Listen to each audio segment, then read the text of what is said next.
Dulur, sesaat lagi kita berada di acara Hikmah Ramadan Pro 4 RRI Palembang. Ramadan RRI berkah untuk negeri.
Ya, dulu kita lanjut kembali dengan program seperti kita jelaskan di awal tadi, ada dialog hikmah Ramadan seperti biasanya sore-sore gimana ini ya, sambil anda nunggu buko ya, sambil anda nunggu beduk azan maghrib untuk wilayah Kota Palembang sekitarnya ya.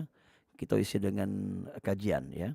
Dan pada sore hari ini kajiannya tentang kisah Nabi Syam'un Al-Ghazi bersama Ustadz Muhammad Setiawan SAMH yang sudah ada di studio kita di sini ya.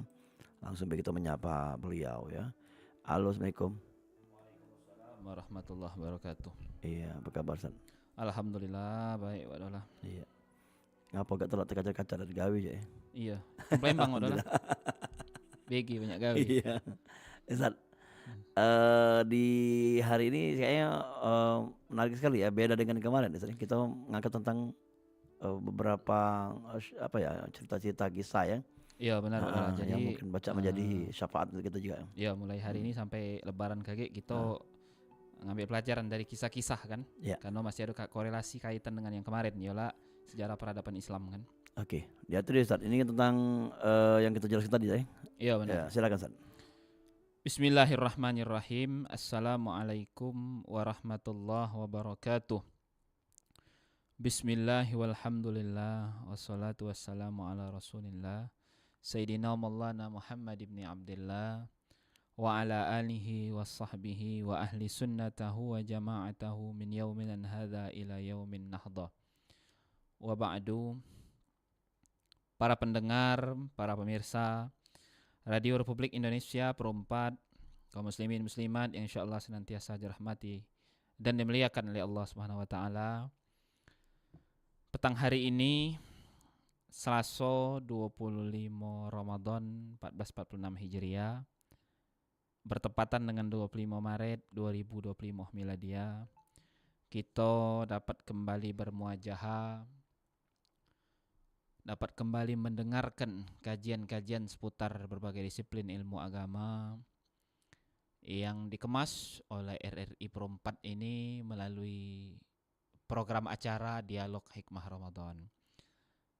Di setiap petangnya, alhamdulillah mulai dari tanggal 1 kemarin sampai hari ini tanggal 25, dan insya Allah kaki berakhir di tanggal 29 atau 30 Ramadan.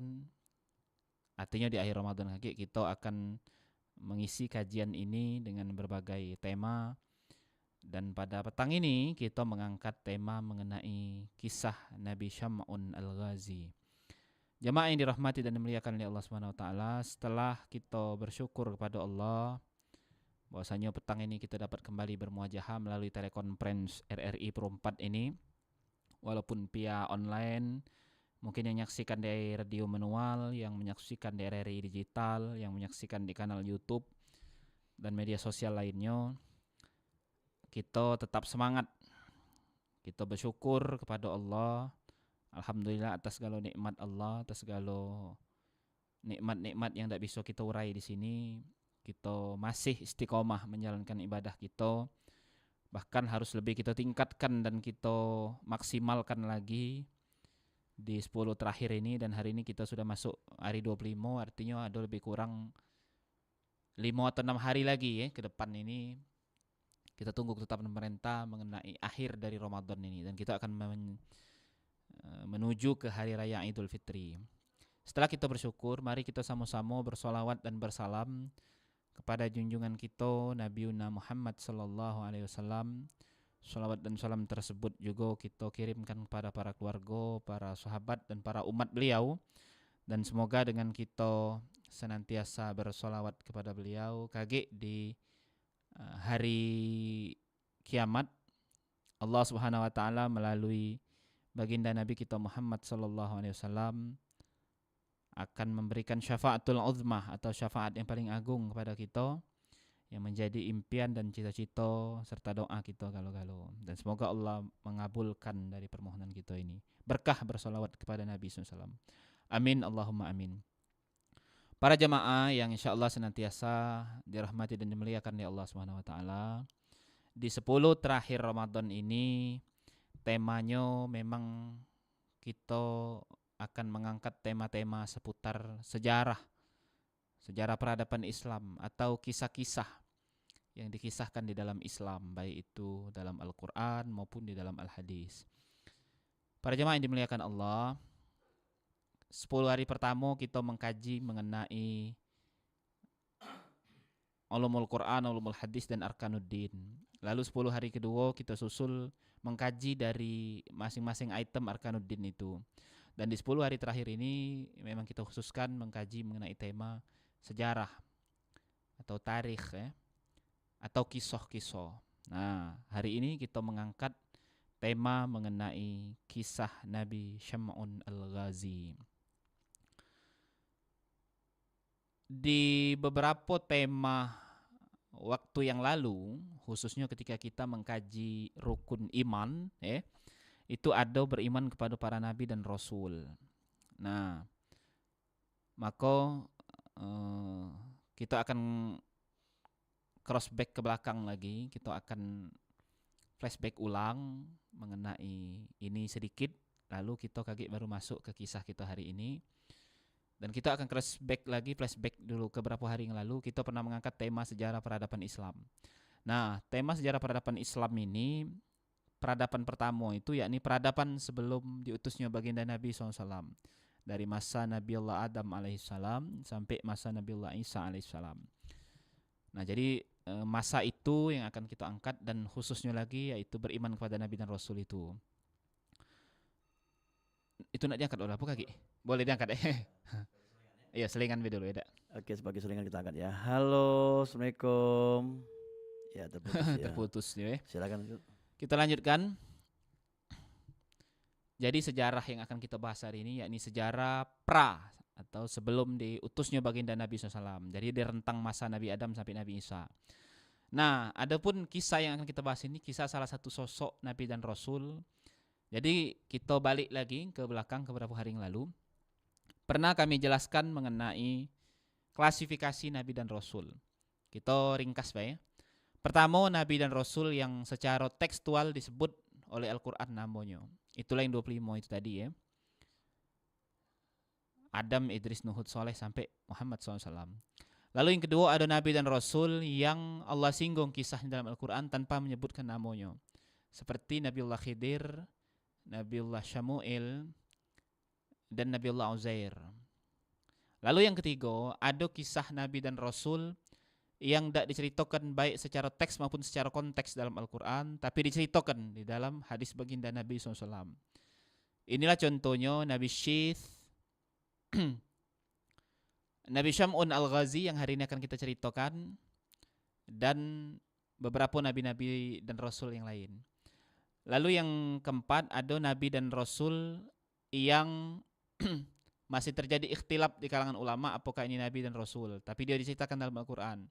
Nama ini seperti nama Sayyidah Maryam, nama Dzulqarnain, nama Luqmanul Hakim, dan nama Habib An-Najjar. Beberapa kisah dari mereka akan kita kisahkan di beberapa kesempatan di hari ke depan menjelang akhir Ramadan ini. Lalu yang kelima ada kisah Nabi dan Rasul yang diceritakan oleh kitab suci sebelum Al-Quran yang kita kenal dengan sebutan kisah-kisah perjanjian lama dan perjanjian baru. Lalu yang keenam, ada tokoh-tokoh di agama-agama lain yang bisa jadi mereka para nabi dan rasul ya. Nah yang kelima tadi contohnya Armia, Asya. Kalau yang keenam ini bisa jadi contohnya itu seperti Gautama, Siddhartha Gautama, seperti Zoroaster dan lain sebagainya. Nah, kita sudah bicara itu di beberapa hari yang lalu. Ini hanya mengulas kembali, kilas balik ya, flashback. Nah, kita akan mengkaji mengenai atau menceritakan mengenai kisah Nabi dan Rasul yang diceritakan oleh hadis Nabi SAW. Jadi ini ada satu hadis Nabi SAW yang mengisahkan atau menceritakan terkait mengenai kisah Nabi yang bernama Syam'un al-Ghazi. Kita jengok dulu toponim nama beliau. Syam'un al-Ghazi.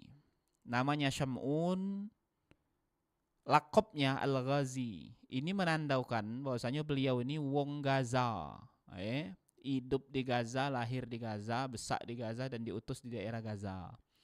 Nah, di mana Gaza itu masuk Palestina yang sekarang wilayah konflik dengan Israel itu. Itulah Gaza. Wilayah perbatasan itu tuh sebetulnya. Nah, jamaah yang dimuliakan Allah, Nabi Syam'un al-Ghazi diceritakan dalam hadis Nabi SAW. Namun, di dalam tradisi wong Yahudi dan Nasrani, itu juga ada kisah mengenai Nabi Syam'un al-Ghazi ini. Tapi mereka mengisahkan Nabi Syam'un al-Ghazi ini sebagai sosok yang negatif. Ngapa dikatakan sosok yang negatif? Kita keluar dulu dari konteks cerita keislamannya. Jadi mungkin ada yang pernah dengar atau pernah nonton film Samson. Nah, dikisahkan ujung Yahudi dan Nasrani, Samson ini seorang wong dari bangsa Bani Israel. Artinya dia berasal dari keturunannya Nabi Yakub juga. Yang dia ini seorang raksasa. Nah, di situ bila negatif kalimat dikatakan raksasa. Raksasa yang rakus, galak ngembei makanan atau barang wong tanpa seizin atau serido dari wong itu, serestu dari wong itu, galak nyamun lah bahasa sekarang Sudah itu dia galak nyiksoi betino dengan budak kecil, itu dia galak merampok, galak merampasi barang wong, katanya badannya besar tinggi keker, rambutnya panjang. Pokoknya negatif lah. Dikisahkan wong ini sebagai istilah itu pemberontak atau perusak lah di kalangannya sendiri. Itu yang dikisahkan di dalam literatur Yahudi dan Nasrani. Nah, sebetulnya bukan hanya Nabiullah Syam'un al-Ghazi yang diceritakan negatif itu. Nabiullah Lut alaihissalam di dalam literatur Yahudi dengan Nasrani itu dikisahkan juga negatif. Jadi the prophet of Lot kata mereka nyebutnya. Jadi Lot itu kata mereka seorang laki-laki yang gila betino. Uji tradisi Yahudi itu. Sudah itu katanya Lot itu katanya ya pernah mengawini anak betinonya dewe. Nah, dan ini sangat bertolak belakang atau beda dengan cerita dalam tradisi Islam. Kita tahu Nabiullah Lut seorang nabi yang soleh, seorang nabi yang maksum yang diutus kepada bangsa Bani Israel, diutus kepada bangsa kaum Sodom pada waktu itu.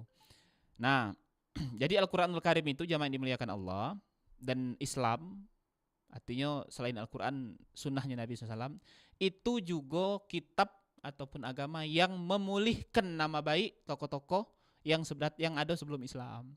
Begitu juga dengan Nabiullah Daud, David jika Yahudi itu. Orang Yahudi itu mengatakan Nabiullah Daud itu seorang raja yang apa istilah itu?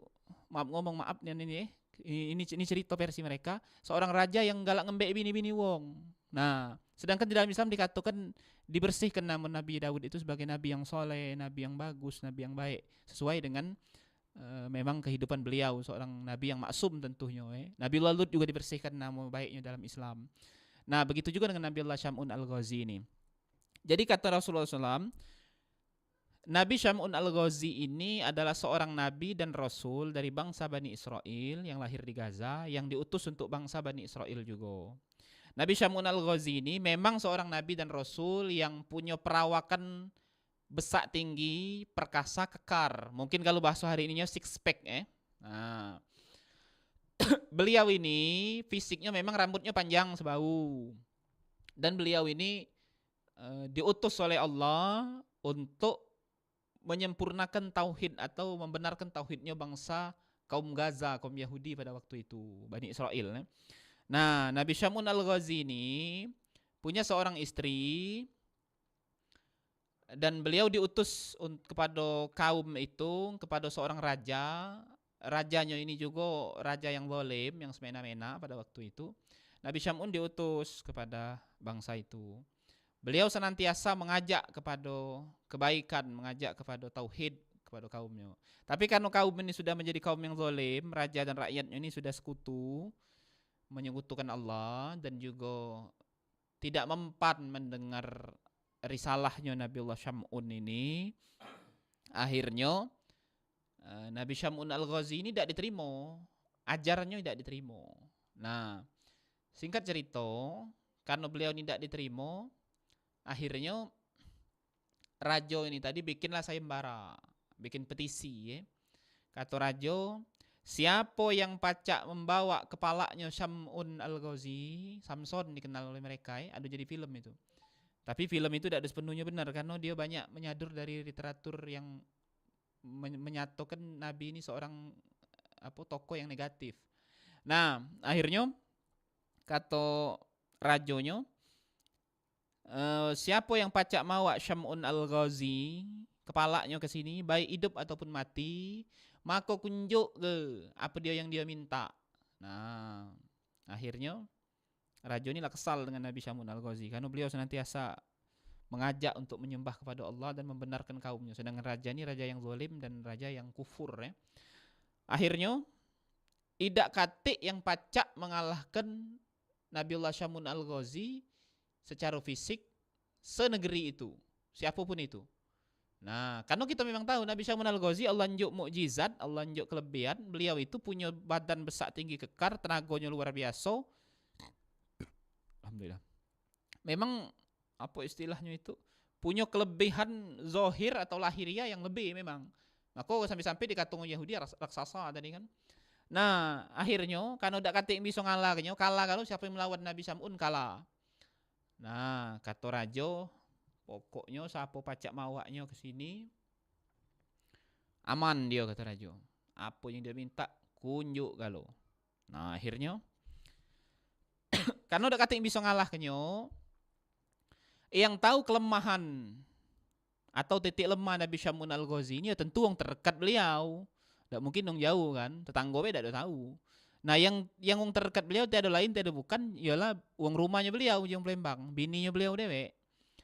Nah, inilah tipu daya, benar kata Quran itu, tipu daya wanita itu lebih kuat. Bukan hanya dalam hal aurat atau syahwat nafsu, bukan, tapi dalam hal harta juga memang itu. Jadi Betino ini yang dicerminkan dalam bininya Nabi Syamun Al-Ghazi ini, silau matonya ketika melihat berlian-berliannya raja yang zolimnya tadi. Silau matonya ketika melihat harta yang diimpikan. Silau matonya ketika mendengar apa istilahnya itu, permintaan yang bisa membawa Nabi Syamun itu dinjuk apa dia silau dengan hadiah yang dijanjikan raja tadi. Akhirnya karena yang tahu titik lemah atau kelemahan Nabi Syamun Al-Ghazi cuma bininya tadilah berkhianat dengan lakinya dewe. Nah, jadi uji bininya, aku tahu kelemahan lakiku ini cuma siko. Apa dia rambutnya yang panjang itulah.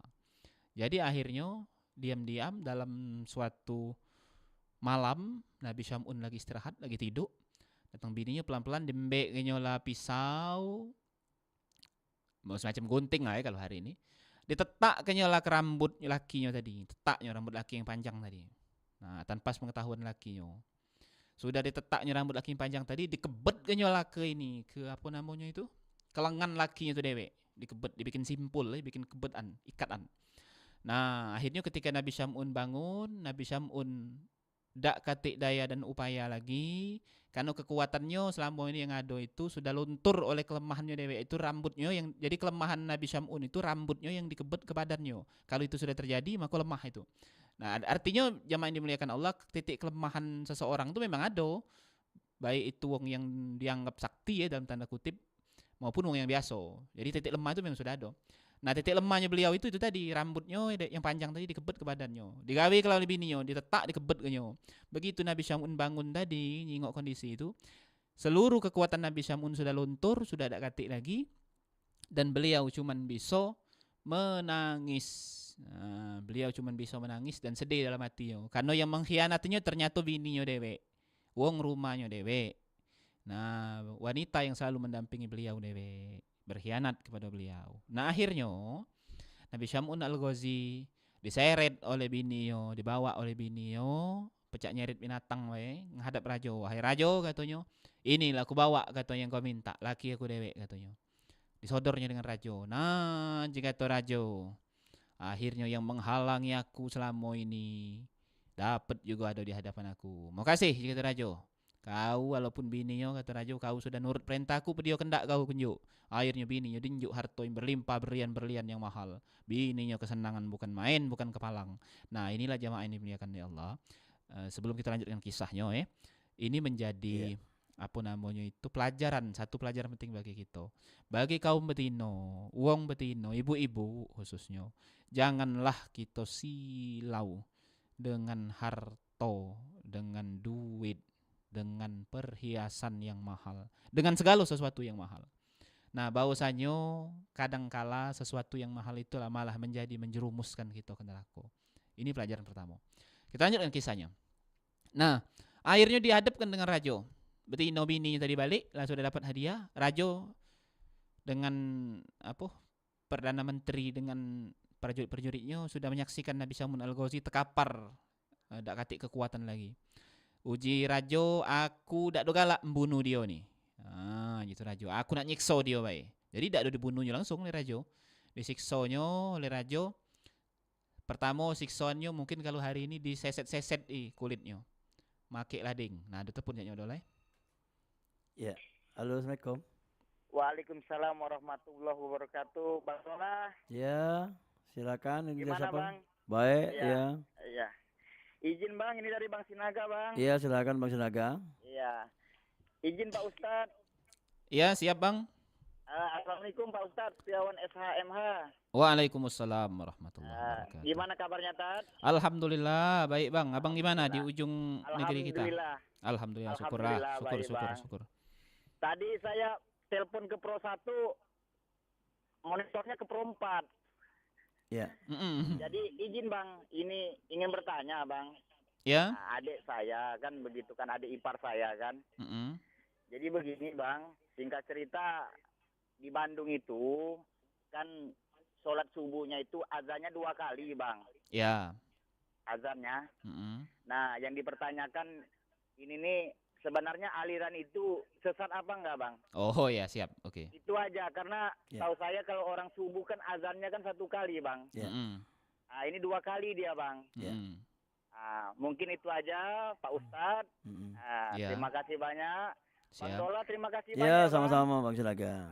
Ayo, assalamualaikum. Waalaikumsalam warahmatullahi wabarakatuh. Terima kasih Bang Sinaga pertanyaannya. Saya jawab dengan bahasa Indonesia supaya lebih jelas ya. Ini tema ini mengenai fikih sholat sudah kita bahas di beberapa waktu yang lalu. Ini sempat kita singgung sebenarnya, Bang.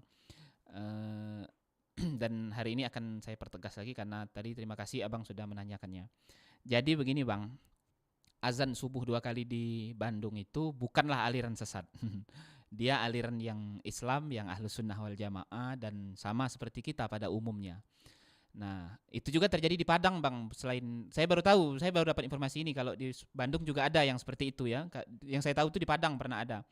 Dan juga di Pagar Alam sebagian desa-desa terpencilnya kalau di Sumsel ini.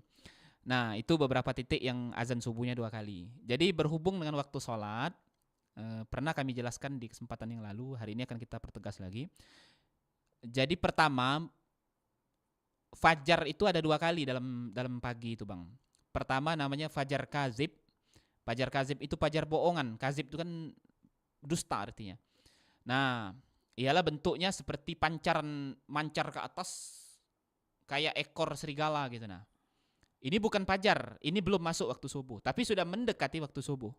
Nah, kira-kira ini terjadi di waktu imsak lah, kira-kira 5-7 menit sebelum azan subuh. Lalu yang kedua namanya fajar shadiq, fajar beneran. Fajar yang memang benar-benar masuknya waktu subuh dan tanda datangnya waktu pagi. Nah, ini bentuknya kayak apa namanya itu menyingsing fajarnya kayak senja, hampir mirip kayak senja, sinarnya itu menyebar. Lebih banyak sinarnya. Nah, inilah fajar sodik. Fajar sodik inilah namanya masuk waktu subuh. Artinya ada azan subuh. Kalau yang tadi lebih kurang mungkin waktu imsak, kalau ini azan subuh. Di zaman baginda Nabi Muhammad sallallahu alaihi wasallam, para jemaah yang dimuliakan Allah, karena subuh ini solat yang ketika kita tidur bangun langsung solat gitu kan. Beda dengan zohor, asar, maghrib, isya, memang di waktu yang kita masih aktivitas, kita masih sadar kondisinya. Kalau ini kan kita dalam kondisi yang baru istirahat, kita kondisinya sudah istirahat, artinya tidur, tiba-tiba bangun langsung sholat gitu. Nah kan tentu kan itu agak berbeda kan kondisi psikis dan kondisi fisiknya kan, antara sholat yang memang kita kondisinya memang sudah sadar, artinya kita sudah ada kegiatan di sela-sela itu kayak 4 waktu lainnya.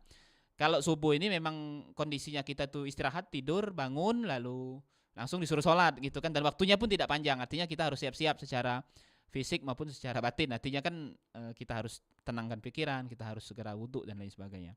Nah maka di zaman Rasulullah baginda Nabi Muhammad SAW, azan subuh itu 2 kali. Nah jadi yang dilakukan oleh orang Bandung, orang Padang, orang Pagar Alam itu pada hakikatnya dia mengikuti sunnah baginda Nabi Muhammad SAW pada waktu itu kan. Nah adapun yang kita hari ini cuman sekali, itu hanya pertanda bahwasanya masuk waktu subuh langsung azan gitu aja gitu loh. Jadi dia ini hampir studi kasusnya hampir mirip kayak azan Jumat gitu. Azan Jumat zaman Nabi itu cuma sekali. Cuman masuk waktu zuhur, azan ya sudah gitu aja gitu. Nah, tapi kalau di ijtihadnya Sayyidina Umar apa Sayyidina Utsman, ya maaf saya lupa, mohon nanti dikoreksi kalau saya salah. Tapi antara khalifah itulah, apa Sayyidina Umar apa Sayyidina Utsman, saya lupa tentang itu. Azan Jumat itu dijadikan dua kali azan. Azan masuk waktu zuhur dan azan khotib naik mimbar ke atas mimbar waktu menyampaikan khutbah Jumat. Nah jadi itu, nah zaman Nabi cuma sekali, zaman khalifah 2 kali. Nah subuh ini kebalikannya, zaman Nabi itu justru 2 kali, zaman kita sekali. Nah kenapa itu 2 kali? Ya itu tadi, karena untuk membangunkan atau menyuruh orang tuh siap-siap, prepare bahasa kerennya itu. Nah azan subuhnya artinya sudah masuk, orang sudah siap. Nah kan gitu kira-kira. Nah azan Jumat juga begitu, masuk waktu zuhur itu menyuruh orang siap-siap, masuk azan Jumat artinya kewajiban sholat Jumat mendengarkan 2 khutbah sudah masuk kan gitu. Nah jadi azan yang abang maksud 2 kali itu pada hakikatnya sesuai dengan zaman baginda Nabi SAW. Yeah. Nah adapun kita sekali ini hanya azan yang menandakan masuknya waktu subuh sebagaimana waktu sholat yang lain. Jadi azan zaman Nabi itu, azan pertama itu yang azan ya ini Sayyidina Abdullah bin Maktum, yaitu Sayyidina Ummi Maktum. Nah, beliau ini seorang sahabat Nabi yang menjadi muadzin, tukang azannya Nabi yang tunanetra, tidak bisa melihat secara lahir atau secara fisik ya, secara zahir. Nah, azan kedua itu azannya Sayyidina Bilal bin Rabah. Nah, ini muadzin Nabi juga, yang seorang budak yang dibebaskan oleh Sayyidina Abu Bakar, yang Sayyidina Bilal ini kita kenal sangat familiar di tengah kita, muadzin Nabi. Jadi muadzin Nabi itu 2, ada Ummi Maktum, ada Bilal. Nah, Bilal ini yang lebih masyhur di kalangan kita. Nah, kata Nabi, ini berkaitan dengan imsak. Kalau kamu dengar suaranya Ummi Maktum, maka kata Nabi berhentilah makan. Karena itu sudah dekat ke waktu subuh, artinya kita harus sudah siap-siap, harus sudah meneguk makanan kita, sudah minum, sudah siap ini. Maka inilah yang dijadikan patokan waktu imsak. Nah, ketika kamu mendengar Bilal azan, kata Nabi, maka haram makan lagi. Nah, artinya sudah masuk waktu subuh, tidak boleh lagi makan. Yeah. Nah, itu mengenai azan 2 kali tadi. Jadi emang dari sejarah awal ya? Iya, dari sejarah awalnya itu. Okay. Itu Bang Sinaga ya. Oke, kita lanjutkan cerita ini tadi. Jadi kisah Nabiullah Syamun al-Ghazin tadi. Nah, sampai disiksa tadi ya. Jadi raja tadi, kata raja, tidak ada nak aku bunuh Sam'un ini, karena dia ngenyek hati aku, kata raja. Aku siksa be, dibeset-beset kulitnya, pakai apa namanya itu, lading pisau mungkin pada waktu itu, mungkin pakai silet lah kalau hari ini lebih kurang, pakai cutter. Nah, dibeset-beset sampai akhirnya beliau luka-luka yang kecil, pedih. Nah, sudah itu disiram-siram dengan air-air supaya dia tambah pedih, tambah ini lagi. Nah, terakhir kata raja itu, aku colok matanya. Akhirnya matonya Nabi Syamun Al-Ghazi, seorang nabi yang soleh ini tadi, dicucuk matonya sampai buta total. Dua belah mato itu, kiri dan kanan. Dicucuk sampai buta total. Nah, jika tu rajo, puas aku. Akulah puas jika tu rajo. Karena rajo dia sudah sakit fisiknya, dia sudah cacat seumur hidup. Maka jika tu rajo, baliklah lagi budak ini. Aku sudah puas. Tak mungkin rajo dia nak menghalangi aku lagi. Akhirnya dibalikkan Nabi Syamun Al-Ghazi. Nabi Syamun Al-Ghazi dibalikkan ke rumahnya dalam keadaan sedih karena beliau sudah tak katik kekuatan lagi untuk berdakwah, juga tak punya fisik yang matang lagi untuk berdakwah sebagaimana fisik yang memang benar-benar cukup pada masa sebelumnya. Nah, lalu Nabi ini bermunajat, bermohon kepada Allah Subhanahu wa taala. Dalam munajatnya beliau itu bersumpah, wahai Allah, kata beliau, kalau andai kata fisikku disehatkan lagi cak dulu, lukaku dihilangkan, disembuhkan sebagaimana dulu, mataku dikembalikan pacak nyelit lagi cak dulu, dan juga kekuatanku yang selama ini, kelebihan aku secara fisik, keperkasaanku dikuatkan lagi, dibalikkan lagi cak dulu, maka ya Allah, kata Nabi Syamun Al-Ghazi, aku, kata beliau, bersumpah katanya, selain berdakwah, aku tak nak beringgut gawe lain lagi, kecuali aku hanya ingin bertakarrub, beribadah, berduaan kepadamu selama 1000 tahun lamanya. Berdoa beliau, akhirnya Allah Ta'ala memakbulkan permohonan beliau. Akhirnya oleh Allah matonya kembali bisa nyelit sebagaimana biasa, lukanya disembuhkan sebagaimana biasa, fisiknya dikembalikan kekuatannya yang keperkasaan yang luar biasa tadi, balik lagi cak dulu. Nah, akhirnya Nabi Syamun Al-Ghazi, para jemaah yang dimuliakan Allah Subhanahu wa taala, beribadat selama 1000 tahun lamanya tak beringgut-inggut sampai beliau meninggal. Nah, kata Nabi Muhammad SAW melanjutkan cerita dalam hadisnya tadi, kage di akhirat bahwasanya yang masuk surga itu para nabi dan rasul itu disusul oleh umatnya. Jadi ada nabi dan rasul cuman dia dengan bini dan anaknya masuk surga. Ada nabi dan rasul cuman wong 2, wong 3 masuk surga. Jadi wadolah ada banyak nabi sebelum Nabi Muhammad itu masuk surga. Paling dia, kalau Nabi Nuh mungkin wong 9, kalau Nabi Yakub mungkin cuma wong 12. Dikit yang melok masuk surga itu dikit. Jadi benar kalau kata Nabi isi surga itu setengahnya umat Nabi Muhammad, setengahnya umat lain. Karena umat lain itu dikit-dikit yang meloki nabinya, sisanya membangkang kalau. Nah, kaget jika kata Nabi setengah isi surga itu umatku, setengahnya lagi umat Nabi yang lain. Nah, umat Nabi yang lain ini tadi mawa umatnya dikit-dikit. Mawa anak bininya, ada yang tak mawa anak bininya, ada yang mawa umatnya ada yang mawa umatnya dikit. Nah, ada sikok Nabi dan Rasul yang gagah perkasa, badannya tegap, rambutnya panjang, mawa pedang ditaruhnya. Nabi ini dewean masuk surga, satu-satunya Nabi yang dewean masuk surga. Umatnya tak katik melok idio sama sekali, bahkan bininya dewek tak melok idio. Itulah kata Nabi, beliaulah Syamun Al-Ghazi yang kita ceritakan tadi. Jadi beliau ini satu-satunya Nabi yang dewean masuk surga dan tidak punya umat yang mengikuti masuk surga, termasuk bininya atau keluarganya dewek. Nah, jemaah yang dimuliakan oleh Allah Subhanahu wa taala, kata Nabi, kalau Nabi Syamun Al-Ghazi itu butuh waktu 1000 tahun untuk bermunajat, bermohon kepada Allah, beliau ingin menjadi hamba yang soleh, maka kata Nabi, wahai umatku, wahai sahabatku, ketahuilah, nah kadar ataupun kualitas ibadat 1000 tahun Nabi Syamun Al-Ghazi ini bisa juga kita dapatkan oleh umat kita, oleh umatku, yaitu Nabi, oleh kamu-kamu sekalian, wahai sahabat dan umatku. Yaitu apa? Dengan dia beramal, dengan dia memperbanyak ibadah di malam Lailatul Qadar. Nah, jadi jamaah yang dimuliakan Allah Ta'ala, kisah Nabi Syamun Al-Ghazi ini ada kaitannya dengan Lailatul Qadar. Hari ini kita sudah masuk di tanggal 25. Kage sudah maghrib, bentar lagi kita sudah masuk tanggal 26. Tidak kata istilah terlambat. Jadi jemaah yang dimuliakan Allah, esensi daripada Lailatul Qadar itu sendiri, atau Lailatul Qadar itu dewek, ialah kita beribadah dak pacak banyak sedang, dak pacak sedang dikit. Di antara salamun hiyatta matla'il fajr itu antara maghrib dengan subuh. Di seluruh sepanjang waktu itu, tidak harus penuh, bisa dikit, bisa juga sangat sedikit. Artinya di rentang waktu itu. Ketika kita mengisi dengan ibadah kebaikan, maka kita tergolong wong yang dapat Lailatul Qadar itu. Jadi jangan lagi jemaah yang dimuliakan Allah, esensi Lailatul Qadar itu bergeser jadi seolah-olah main tebak-tebakan dengan Allah. Jangan lagi itu. Kita jadikan mulai malam ini, bagusnya mulai malam 20 tadi. Setiap malamnya kita isi dengan kegiatan ibadah, tak baca banyak dikit.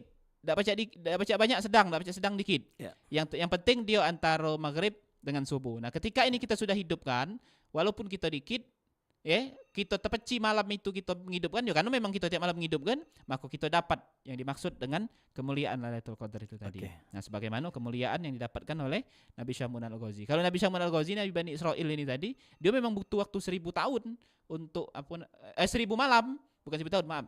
1000 malam untuk dapat kemuliaan itu. Kalau kita bisa dalam mendapatkannya hanya dengan 1 malam, tapi ngejarnya dengan 10 malam. Nah, kira-kira modelnya itu Itu mana udah diangkat apa tidak? Oke, diangkat ya. Iya. Halo, Assalamualaikum.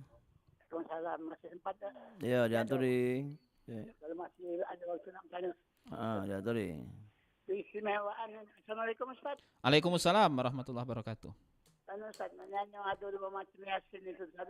Yo. Yasin biasa, Yasin Fadilah. Nah, mana soal Yasin Fadilah tu kalau kita nak ngamalkannya, apa ada wabil khusus di hajat-hajat tertentu macam itu. yo. Apa kita biasa baca yang bagusnya, kalau kita rutinitas baca, sebabnya di bedanya Yasin Fadilah tu ada pangkalnya 7 kali dia nyebut Yasin kalau Yasin baru ayat yang lain. Yang aku tanya itu Fadilahnya ada tak wabil khusus kita nak ngamalkannya tu waktunya. Itu baik Ustaz. Atas jawabannya terima kasih. Terima kasih. Ya, sama-sama, Mang. Waalaikumsalam warahmatullahi wabarakatuh. Makasih Bang Ujuk. Waalaikumsalam warahmatullahi wabarakatuh. Iya, jadi Bang Ujuk, Yasin itu pada hakikatnya cuma siko. Yalah surah Yasin yang di Quran itu tadi. Nah, adapun Yasin Fadilah yang Bang Ujuk maksud, yang isi bacaannya ada yang diulang 7 kali, ada yang diulang 9 kali, sekian kali, ada ketentuan tertentu. Dan itu beda-beda antara satu ulama. Misal contoh Sayyidina Fakil Muqaddam beda, Imam Al-Haddad beda. Nah, itu ada perbedaan di kalangan para ulama. Kami juga tidak terlalu paham perbedaannya di mana-mana, tapi ada beda. Nah, itu Yasin Fadilat itu ijtihad ulama. Artinya istinbat ulama yang istilah itu Yasin itu dijadikan peramalan dengan hitungan tertentu dan tentunya kata ulama dengan fadilah tertentu. Apakah itu Quran dan hadis? Itu bukan. Jadi Yasin Fadilah itu ketentuannya hitungannya dengan fadilatnya itu bukan di Quran dan di hadis. Nah, karena yang di Quran Yasin yang itulah, dak katik banyak katik dikit itulah. Nah, dan juga di hadis dak katik kami belum ketemu keterangannya bukan dak katik, kami belum ketemu keterangannya mengenai maco Yasin dengan ketentuan cak ini, misal hitungan cak ini kata Nabi kami belum ketemu di hadis. Tapi kalau di Quran dak katik, kalau Yasin Yasin cak itulah kan ketentuannya. Nah, kalau di hadis kami belum ketemu. Nah, adapun yang Yasin Fadilat mengujuk maksud itu adalah ijtihad ulama.